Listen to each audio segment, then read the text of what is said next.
Pakistan cricket board کے متوقع chairman Zaka اشرف نے ایشیا کپ کے لیے ہائبرڈ ماڈل کو پاکستان کے ساتھ ناانصافی قرار دیتے ہوئے کہا ہے کہ اسی ماڈل کے تحت ایونٹ کے اہم میچز ملک میں نہیں ہوں گے۔ چیئرمین پی سی بی کے امیدوار ذکا اشرف کا کہنا ہے کہ پاکستان کرکٹ بورڈ میں کافی مسائل موجود ہیں لیکن کسی کے خلاف بات نہیں کرنا چاہتا۔ ان کا کہنا تھا کہ ایشیا کپ اور ورلڈ کپ آ رہا ہے، ہمیں تیاری کرنی ہے۔ میں نے ہائبرڈ ماڈل کو پہلے ہی مسترد کر دیا تھا۔ ایشین کرکٹ کونسل نے پاکستان کو ایشیا کپ کی میزبانی دی۔ پاکستان کو مکمل ایشیا کپ کی میزبانی کرنی چاہیے۔ اہم میچز باہر ہوں گے اور نیپال بھوٹان کے میچز پاکستان میں ہوں گے۔ پاکستان کے ساتھ ہائبرڈ ماڈل ناانصافی ہے۔ ذکا اشرف نے کہا کہ پاکستان کرکٹ بورڈ میں بہتری لانے کی کوشش کروں گا۔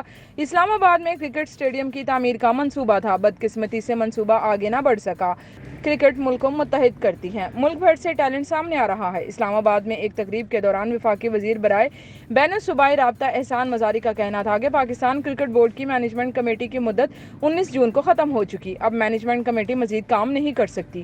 پیپلز پارٹی کی قیادت کی خواہش تھی ذکا اشرف کو چیئرمین کرکٹ بورڈ نامزد کیا جائے۔ انہوں نے مزید کہا کہ بھارت خیال رہے کہ چیئرمین پاکستان کرکٹ بورڈ کے لیے دو مضبوط امیدوار تھے۔ مسلم لیگ نون نجم سیٹھی کو چیئرمین پی سی بی دیکھنا چاہتی تھی جبکہ پیپلز پارٹی ذکا اشرف کی حامی تھی، تاہم 2 روز قبل نجم سیٹھی نے سوشل میڈیا پر بیان کے ذریعے خود کو چیئرمین پی سی بی کی دوڑ سے باہر کر دیا تھا، جس کے بعد اب چیئرمین پی سی بی کے لیے مضبوط ترین امیدوار ذکا اشرف ہیں۔